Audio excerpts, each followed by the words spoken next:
Hello friends, നമ്മുടെ പുതിയ വീഡിയോയിലേക്ക് എല്ലാവർക്കും സ്വാഗതം. ഞാൻ ലക്ഷ്മി. എല്ലാവരും സുഖമായിട്ടിരിക്കുന്നു വിശ്വസിക്കുന്നു. ഇപ്പൊ ചൂട് സമയമൊക്കെ അല്ലേ, അപ്പൊ നമുക്കൊരു സ്പെഷ്യൽ ടൈം ആയാലോ. അതിനായിട്ട് ഞാൻ 2 കഷ്ണം പൈനാപ്പിൾ ഇട്ട് കൊടുത്തിട്ടുണ്ട്. ഇതിലേക്ക് 1 കഷ്ണം ഇഞ്ചി ചേർത്ത് കൊടുക്കാം, 1 കഷ്ണം നാരങ്ങയും ചേർത്ത് കൊടുക്കാം. ഞാനിപ്പോൾ കുരുവില്ലാത്ത നാരങ്ങയാണ് എടുത്തേക്കുന്നത്. കുരു ഉള്ളതാണെന്നുണ്ടെങ്കിൽ നമുക്ക് നാരങ്ങ നീരാണെങ്കിലും ഒഴിച്ചു കൊടുക്കാം. ഇതിലേക്ക് മധുരത്തിന് ആവശ്യത്തിനുള്ള തേൻ ചേർത്ത് കൊടുക്കാം, അല്ലെങ്കിൽ പഞ്ചസാരയാണെങ്കിലും മതി. ഇതിലേക്ക് നമുക്ക് തണുത്ത വെള്ളം ഒഴിച്ചിട്ട് ഒന്ന് അടിച്ചെടുക്കാം. ഇപ്പൊ നമ്മുടെ പൈനാപ്പിൾ ലൈമൊക്കെ റെഡി ആയിട്ടുണ്ട്. നമുക്ക് സെർവ് ചെയ്യാം.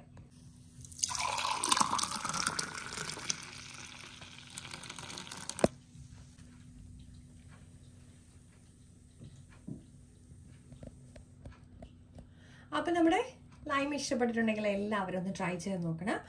അപ്പോൾ ലൈക്ക് ചെയ്യാനും ഷെയർ ചെയ്യാനും കമന്റ് ചെയ്യാനും സബ്സ്ക്രൈബ് ചെയ്ത് സപ്പോർട്ട് ചെയ്യാനും മറക്കല്ലേ. അടുത്ത വീഡിയോയിൽ കാണും വരെ നന്ദി, നമസ്കാരം.